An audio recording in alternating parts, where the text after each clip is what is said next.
नमस्कार। आपने एक बर्थ डिटेल हमें भेजा है 27 जून सन 2005 को 3:10। आइए इस कुंडली में देखते हैं कौन से ग्रह कहाँ किस अवस्था में बैठे हैं, क्या दशा इनको चल रही हैं, कैसा रहेगा इनका जीवन। तुला लग्न और कुंभ राशि की कुंडली है। लगन के स्वामी शुक्र, राशि के स्वामी शनिदेव। लगन चर लगन स्वभाव के अंदर चलायमानता देता है। स्वभाव के अंदर स्थिरता की कुछ कमी होती है।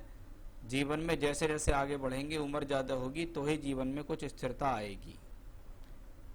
चर राशि का लगन आयु के लिए, स्वास्थ्य के लिए अच्छा माना जाता है। लगन का मालिक शुक्र है, 10वें घर में बैठा है, यानी व्यक्ति कुछ करना चाहता तो है। व्यक्ति के मन में इच्छाएं तो हैं कि मैं जीवन में कुछ करूं। उसके साथ में 2 ग्रह और बैठे हैं, एक बुध है, एक शनि है। ये शनि और बुध का योग जब दशम भाव में शुक्र के साथ हो तो एक बात पक्की है, व्यक्ति जहां जिस भी पृष्ठभूमि से पैदा हुआ है वहां उसको सभी प्रकार की सुख सुविधाएं मिल रही हैं। या ये कह सकते हैं वह व्यक्ति अपने जीवन में ऐसे परिवार में पैदा हुआ जहां उसको सुख सुविधाएं मिलती है, रहने के लिए मकान मिलता है, सुख साधन मिलते हैं, धन मिलता है, जीवन यापन ऐशो आराम की चीजें मिलती हैं, क्योंकि ये योग लगन कुंडली में बना हुआ है। लगन कुंडली वो होती है जहां बच्चा पैदा होता है, माँ बाप के कर्मों से बच्चा पैदा होता है। इसलिए ये वो कॉम्बिनेशन है शुक्र बुध और शनि का, जो आपको जीवन में इस प्रकार की स्थिति को बताता है। अगर वर्ग कुंडली जैसे नवमांश, दशमांश या अन्य कुंडलियों में इन ग्रहों की स्थितियां अच्छी होती हैं तो इनकी दशा बहुत अच्छी जाती है। लेकिन अभी मैं सिर्फ लगन कुंडली की ही आपसे बात कर रहा हूं। तो शुक्र बुध शनि का राजयोग और धनयोग पंचम भाव में बनता है। व्यक्ति चाहे तो अच्छी शिक्षा कर सकता है, उसके अंदर बुद्धि है, उसके अंदर पकड़ है। वह अगर चाहे तो अपनी बुद्धि के द्वारा जीवन में आगे बढ़ सकता है। कुंडली में बात करेंगे चंद्रमा की। वायु तत्व राशि का चंद्रमा पंचम भाव में दशम का मालिक होकर राशि परिवर्तन कर रहा है। व्यक्ति की स्थिति फिर से दिखाती है कि व्यक्ति जीवन में कुछ ना कुछ काम ऐसा करेगा या ऐसा कोई काम सीखेगा जिसको वो अपनी प्रोफेशनल लाइफ में इस्तेमाल करेगा। कोई ऐसा हुनर सीख लेगा जिसका वो प्रोफेशनल लाइफ में अपना इस्तेमाल करेगा। कोई ऐसी पढ़ाई कर लेगा जिसका वो अपने प्रोफेशनल लाइफ में भविष्य में इस्तेमाल करेगा। कुंडली के 2 खराब योग जिसके कारण पूरी कुंडली ध्वस्त। पहला अंगारक योग। मंगल और राहु जब छठे घर में अंगारक योग बनाए, ऐसे लोग स्वभाव से बड़े क्रोधी हो जाते हैं, जिद्दी हो जाते हैं, चिड़चिड़े स्वभाव के हो जाते हैं, निर्भीक होते हैं, डरते किसी से नहीं हैं। लड़ाई झगड़े आदि से इनको कोई फर्क नहीं पड़ता, क्योंकि इनके भीतर से इन चीजों का डर निकल चुका है। क्योंकि मंगल और राहु की यह स्थिति अंगारक दोष बनाती है, वो भी छठे घर में। छठा घर रोग, ऋण, रिपु, बीमारी, चोट, एक्सीडेंट, झगड़ा, झंझट, पुलिस, कोर्ट कचहरी, ये सब इन दशाओं से संभव दिखती हैं। तो ये मंगल राहु का योग अच्छा नहीं। धन भाव का मालिक होके मंगल यहाँ हो तो ये धन के लिए अच्छा नहीं माना जाता, धन नाश हो जाता है। सप्तम का मालिक होके है, वैवाहिक जीवन में समस्या का योग है। विवाह होने में भी देरी करता है, विवाह के बाद वैवाहिक जीवन में भी परेशानी देता है। मैंने इनकी नवमांश कुंडली भी देखी, जहां से हम जीवन साथी के लिए देखते हैं। वहां पे बुध सप्तम का मालिक होके छठे घर में, राहु केतु अक्ष पे, शुक्र शनि के साथ। इसलिए ये योग फिर से रिपीट हो रहा है कि ऐसे लोगों के जीवन में वैवाहिक सुख नहीं मिलता। शादी होती है तो डाइवोर्स भी हो जाते हैं। बृहस्पति के साथ केतु हो तो इसको कहते हैं गुरु चांडाल दोष। बृहस्पति के साथ राहु या केतु का होना इस प्रकार की स्थिति को दर्शाता है, क्योंकि बृहस्पति विवेक और बुद्धि के कारक हैं। जब राहु केतु अक्ष पे बृहस्पति आए तो ऐसे लोगों की मति भ्रम हो जाती है। ये घर परिवार के लोगों की अपेक्षा बाहर के लोगों पर ज्यादा विश्वास कर लेते हैं। इनको बाहर के लोग ज्यादा पसंद आते हैं। यारी दोस्ती ये सब इनको ज्यादा पसंद आती है, क्योंकि बृहस्पति तीसरे घर का मालिक भी है। तीसरा घर दोस्त, यारी, दोस्ती ये सब तीसरा घर होता है। अब बृहस्पति केतु के साथ तो अपनी बुद्धि तो खत्म, दूसरे की बुद्धि से काम करना शुरू। अब ये बृहस्पति केतु मंगल राहु से संबंधित जो योग बना हुआ है, यह ग्रह अपनी दशांतर दशा में झगड़ा, झंझट, रोग, चोट, बीमारी, कोर्ट कचहरी, मुकदमा आदि कराने में सक्षम है। तो यही इस कुंडली में एक सबसे खराब योग हमें दिखाई दिया। सूर्य अपने आप में ठीक है, लेकिन जब सूर्य 9वें घर में बैठता है तो कहा जाता है ये पिता के साथ संबंधों में वैचारिक मतभेद दर्शाता है। अब आती है सबसे बड़ी बात दशा की, किस ग्रह की दशा चल रही है, वह दशा अपने में फल देती है। शनि की महादशा चल रही है। जनवरी 2018 से 16 वर्ष पूरे हो चुके 17वें वर्ष में चल रहा है बच्चा। शनि इस कुंडली में 10वें भाव में बैठा है, बुध शुक्र के साथ पारिवारिक पृष्ठभूमि को मजबूती दे रहा है, परिवार से व्यक्ति को मिल रहा है कुछ ना कुछ।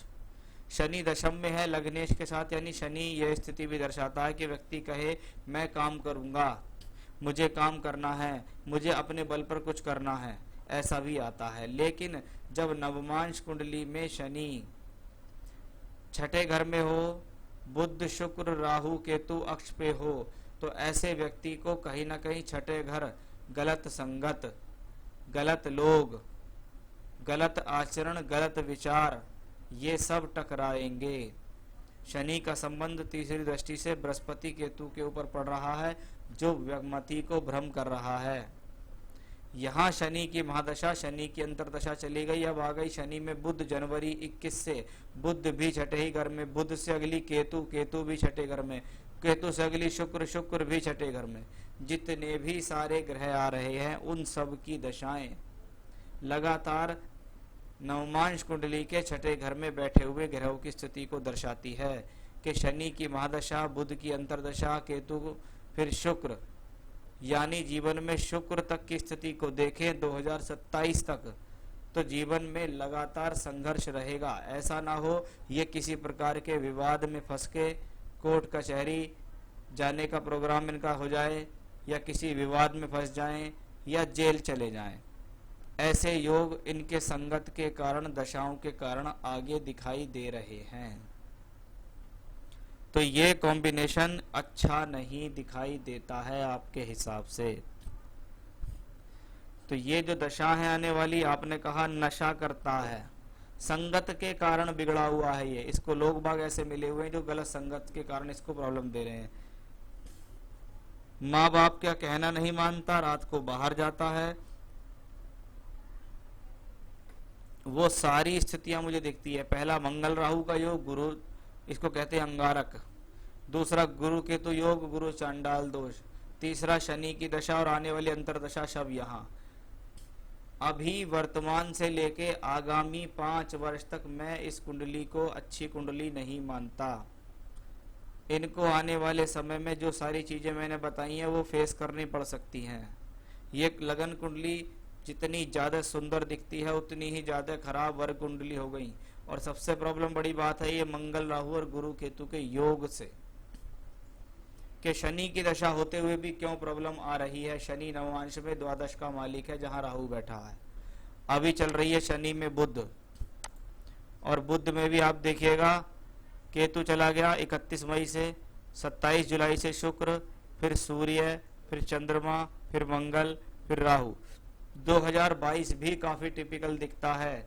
मुझे नहीं लगता कि अभी आने वाले 2 साल तक भी ये गलत संगत से छुट पाएगा, या नशे मुक्ति से छुट पाएगा, या कोई बड़ी सुधार इसके अंदर आएगा।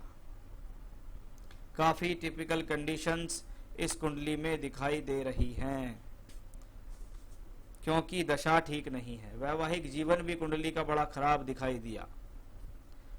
हो सकता है जाके 2000 लगभग आप ऐसे समझिएगा, शनि, सूर्य, चंद्र, मंगल, राहु, बृहस्पति में बृहस्पति 2033, 34, 35 में जाके जो शादी का योग बनेगा। लेकिन ये कुंडली अच्छी कुंडली नहीं है मैरिड लाइफ वाइज।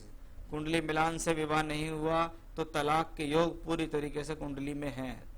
जो भी दशा इनको मिल गई हैं वो खराब हैं।